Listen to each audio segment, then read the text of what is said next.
हे students, मेरा नाम है अरविंद शर्मा। बुलडोजर सेंटर में आपका स्वागत है। आज आ गए हैं फिजिक्स के deducing relation amongst the physical quantity, यानी कि जो फॉर्मूले निकल करके आते हैं, जो फॉर्मूले जिनकी आप बात करते हैं, उन फॉर्मूलों पर ही मैं बात करने वाला हूं। वो फॉर्मूले आप निकालते कैसे हो with the help of the dimension method, ये केस है। तो उसके लिए हमें होमोजेनिटी बनानी पड़ती है। बुक में जो लिखा है वो डायमेंशन बड़ी पकाओ से उसने लिखा होमोजेनिटी इन द रिलेशन।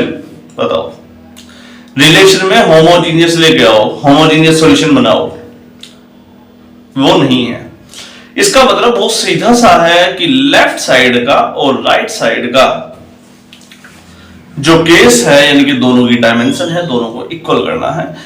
सवाल लेकर के ही चलेंगे क्योंकि हम हैं मैथमेटिक्स और फिजिक्स दोनों के दीवाने, और तुम्हें पता है हमें सवालों से बहुत प्यार, क्योंकि हर चैप्टर में सवालों की संख्या हो रही है 100 के पार, यानी कि 200 के पार, यानी कि 150 के पार, यानी कि 250 के भी पार।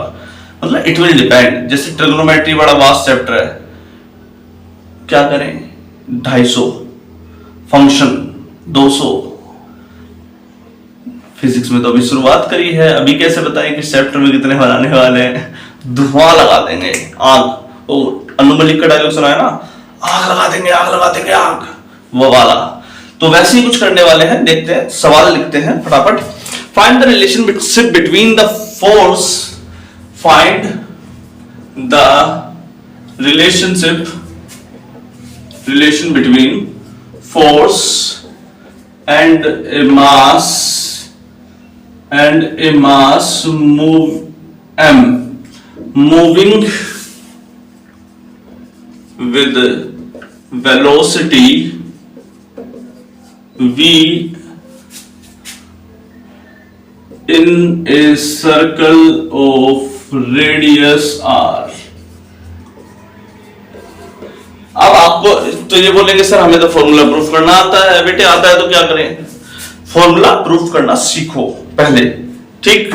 तो पहले मैं सोचता था ना कि सिर्फ पढ़ाओ पढ़ाओ पढ़ाओ पढ़ाओ पढ़ाओ, मम्मी कसम क्या बोलूं, इतनी अच्छा लेक्चर लिया मैंने कल 123-24 वाला IIT JEE का। उसका सवाल देख लेगा ना कोई बच्चा, हवा निकल जाएगी, इतना अच्छा सवाल था। और व्यूज में देख लेता हूं, मेरी हवा निकल जाती है। व्यूज के नाम पे तो ऐसा लग रहा है कि मैयत डूबी पड़ी है मेरी। 12 यार, IIT JEE एडवांस का सवाल है, थोड़ी तो इज्जत कर लो मेरी। चलो कोई नहीं, IIT JEE वाले ना ऐसे ही नीट वाले इज्जत कर लेंगे थोड़ी सी। देख लेते हैं। नीट और IIT JEE मेंस का हिस्सा है, यूनिट्स एंड मेजरमेंट, इसीलिए दोनों को साथ में कंबाइन करके चल रहे हैं। सवाल को बहुत ध्यान से देखिएगा। सवाल है फोर्स के बीच में रिलेशन निकालना है। आपने बोला सर फोर्स के बीच में relation F equals to K ले लेते हैं डायरेक्टली, प्रोपोर्शनलिटी का साइन ना मार के हुए, M की पावर A, V की पावर B और R की पावर C, कुछ इस प्रकार से रिलेशन है। अब इन सब की डायमेंशन पर चर्चा करेंगे। फोर्स की डायमेंशन होती है MLT-2 equals to K, M की पावर A, V LT-1 इसकी यूनिट होती है, इसकी पावर है B, और R जो रेडियस है इसकी पावर होती है, डायमेंशन होती है L, तो L की पावर C। कुछ इस प्रकार से रिलेशन निकल करके आया। K M की पावर A, L की पावर यहां पर देखो L की पावर B और T की पावर -B और L की पावर C, और अच्छे से देखते हैं K M की पावर A, L की power B plus C, T की पावर -B। अब इस सबको कंपेयर कर दिया MLT-2, A की वैल्यू कितनी आ रही है 1, तो A आ गया आपका 1, -B जो है वो आ रहा है -2, यानी कि -B इक्वल्स टू -2, तो B की वैल्यू आ गई आपकी 2, ठीक। C की वैल्यू कितनी आ रही है वो देख लो, C की वैल्यू यहां पर आ रखी है 1, तो C की नहीं, एक्चुअली B प्लस C की वैल्यू दे रखी है, B प्लस C की वैल्यू आ गई आपकी 1, तो B की वैल्यू आप यहां रखेंगे 2 प्लस C इक्वल्स टू 1, तो C की वैल्यू 1 -2 यानी कि -1 आ रही है आपके केस में। तो इन सभी को इस फॉर्मूले में रख देते हैं। फॉर्मूले के अंदर रिड्यूस करो, F equals to K, M की पावर A की वैल्यू आपने लिखी 1, B की वैल्यू आपने रखी 2, और R की वैल्यू जो C है, C की वैल्यू रखी आपने -1, तो K M V square by R, ये आपके सामने फॉर्मूला निकल करके आया। तो फॉर्मूला, एक्यूरेट फॉर्मूला जो आपके सामने बना वो बना फोर्स इक्वल्स टू mv²/r, यानी कि एक फॉर्मूले के साथ में कांस्टेंट भी लगाएंगे, हालांकि इसकी वैल्यू कांस्टेंट की बनी ही होती है। ठीक, तो देखिए इस केस को एक और अच्छा सा केस लेते हैं, इससे कहीं ज्यादा बेहतर विकल्प आपके सामने लिख, दूसरे केस पर चलते हैं। दूसरा केस क्या है आपके सामने बेटे, देखो लिखना तो हमें अलग से पड़ेगा क्योंकि वीडियो बहुत लंबी हो जाएगी अदरवाइज लिखते रहेंगे, तो इसलिए सवाल को अलग से लिख के रखेंगे, आप माइंड मत करिएगा। The velocity v of water wave depends upon the wavelength, density of water and acceleration due to gravity. Find the relation. अब आप सोच रहे होंगे कि अलग से क्यों लिखना पड़ेगा, अलग से इसलिए लिखना पड़ेगा बेटे, हमारे पास वो वाला बोर्ड तो है नहीं, डिजिटल व्हाइट बोर्ड, तो क्या करें। अब वो क्या करते हैं, आमतौर पे टीचर पहले ही आते हैं और उसे नोट्स बना के रखते हैं, उस पे मार्कर चला करके देखो पानी, जाइलम पानी को पी रहा है। अबे जाइलम पानी को ही पीता है, ये तो ऐसे ही बता देता, पहले ही लिखा हुआ है, पढ़ के ऐसे बोल दे बच्चा पढ़ ही लेगा, क्यों पढ़ा रहा है, एक्टिंग करने की कोशिश कर रहे हैं, यही तो करते हैं ना मोस्टली। क्या हो रहा है, अभी पहले से डिजिटल व्हाइट बोर्ड तो बेचारा दे ही रखा है, उसमें लिख करके पहले से ले आते हैं, उसे पढ़ पढ़ के दिखाते हैं, फिर देखो बेटे ये है जाइलम, ये है फ्लोएम, ये देखो ये वो है, वो क्या है ये वो न्यूमेरिकल करा के देखो तो एनर्जी निकल जाएगी। जब बीच सड़क पे न्यूमेरिकल गलत होता है तो एनर्जी ही बाहर आ जाती है, हकीकत बात ये है।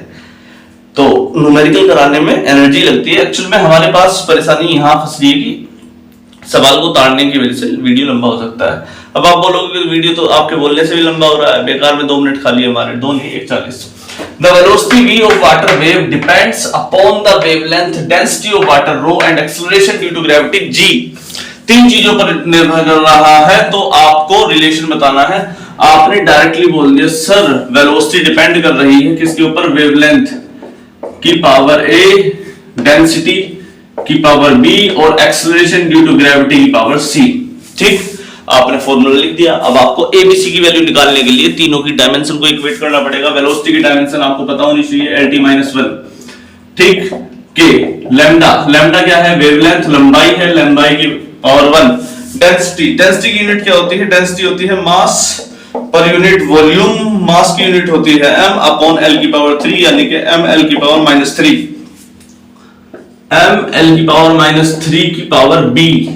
ठीक, ग्रेविटी की यूनिट क्या होती है, ग्रेविटी एक्सेलरेशन है, ग्रेविटी यूनिट होती है मास पर यूनिट, एक्सेलरेशन होता है change in velocity per unit time, यानी कि lt-1 अपॉन t, यानी कि lt-2। ये एक्सेलरेशन की यूनिट होती है, इस यूनिट को आपने यहां लगा दिया lt-2 की पावर c। और ध्यान से देखा जाए तो यहाँ m की पावर 0 है, l की पावर 1 है, t की पावर -1 है, इक्वल्स टू k l की पावर a, m की पावर b, l की पावर -3b, l की पावर c, t की पावर -2c। तो काफी बड़ी टर्म बन गई है। m की पावर b, l की पावर कितनी बननी है, a -3b plus c। l की पावर बेटे एक तो यहां पर है, एक यहां पर है, एक यहां पर है, प्लस का c, और t की पावर कितना बन रहा है, t की पावर बन रही है माइनस का 2c। ठीक रहा बेटे, हमने m l t की पावर वैल्यू इक्वेट कर दी। यहां पर m की वैल्यू कितनी है 0, l की पावर है 1, t की पावर -1। ठीक, अब ध्यान से देखो b की वैल्यू कितनी आ रही है 0, इसे हटाते हैं जरा, तो b की वैल्यू आ गई है डायरेक्टली 0, c की वैल्यू डायरेक्टली कितनी आ रही है, जरा इसमें रख के देख लो, -1 के equal, -2c equals to -1, c की वैल्यू आ गई 1/2। ठीक, l की भी यूनिट को इक्वेट कर दो, l की यूनिट यहां पर 1 है तो उसे डायरेक्टली इक्वल कर दिया आपने, a -3b प्लस का c इक्वल्स टू 1। a की वैल्यू आपने रखी है कितनी निकालनी है, -3b की वैल्यू आपने रखी है 0, प्लस c की वैल्यू रखी है आपने 1/2, तो 1। a की वैल्यू कितनी आ गई आपकी यहां से 1 - 1/2, यानी कि 1/2। ये तीसरी यूनिट आ गई। अच्छा, ये वाली टर्म दिखाई नहीं दे रही, इसे ऊपर लिख देते हैं, a की वैल्यू आ गई आपकी 1/2। ठीक, ए की वैल्यू आ गई, सी की वैल्यू आ गई, बी की वैल्यू 0 आ गई। तो इस वेलोसिटी की इस इक्वेशन में वैल्यू रख देते हैं, बस बेटा हो गया काम खत्म। ये वाला केस सोल्व हो गया। b equals to K lambda की पावर a की वैल्यू है आपने निकाली 1/2, रो b की वैल्यू 0 और g की वैल्यू -1/2। आपके केस सोल्व हो चुका है बेटे ये वाला। अब इसको बस डायरेक्टली लिख देते हैं, v equals to K lambda और g की पावर -1/2 तो अपॉन g। क्या c की वैल्यू -1/2 ही आई है? एक सेकेंड जरा चेक कर लो बेटे।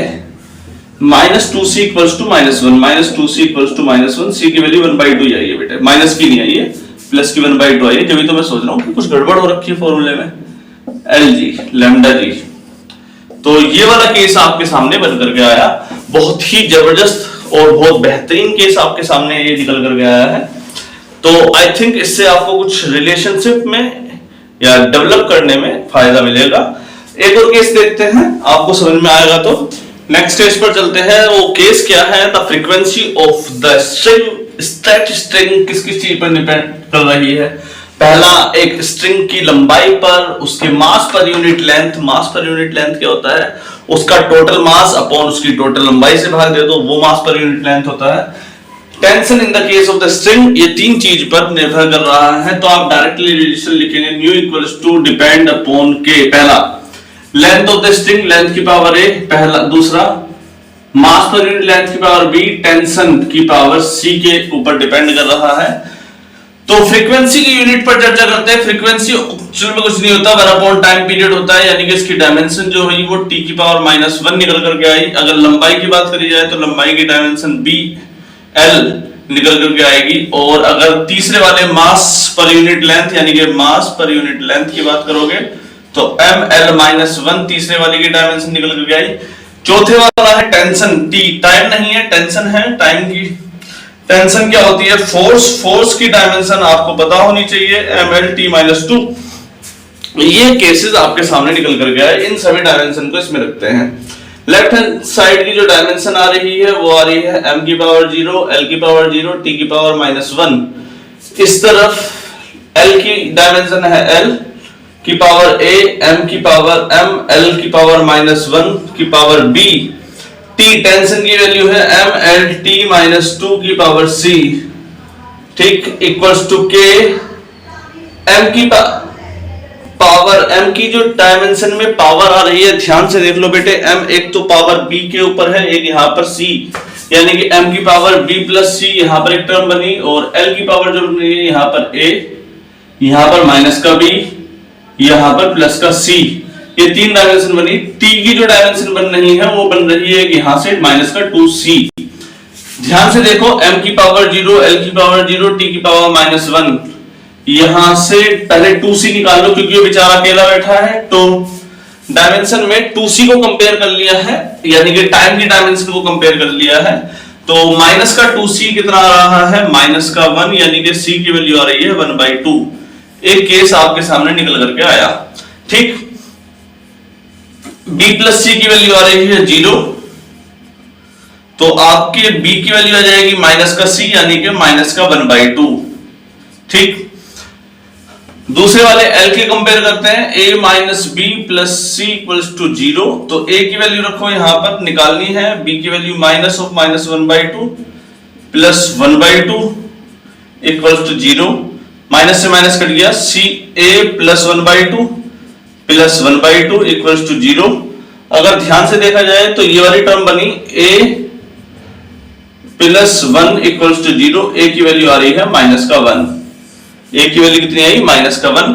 ये सभी वैल्यूज आपके सामने आ गई, a की भी आ गई, b की वैल्यू आ गई, c की वैल्यू आ गई। इन सभी वैल्यूज को इसके अंदर पुट करते हैं। न्यू की वैल्यू कितनी आ जाती है कि l की पावर a की वैल्यू आपने रखी -1, m की पावर b की वैल्यू रखी आपने -1/2 और t की वैल्यू 1/2, ठीक बेटे।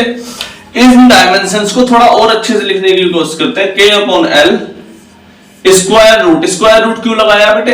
1/2 को स्क्वायर रूट में लिख सकते हैं, नहीं लिखना तो कोई बात नहीं। t/m की पावर 1/2 यानी कि k/l रूट T/m फ्रीक्वेंसी का फॉर्मूला निकल करके आया। ये एक रिलेशन है जो आपके सामने हमने अभी भी निकाल के दिखाया। ये शायद आपने इससे पहले नहीं देखा होगा, देखा है तो शायद याद नहीं होगा। ऐसे केसेस में कंफ्यूजन हो सकती है, एग्जाम में आपको फायदा मिल सकता है, आपको डायमेंशन मेथड अगर आता है तो फॉर्मूला निकालने में। क्लियर था?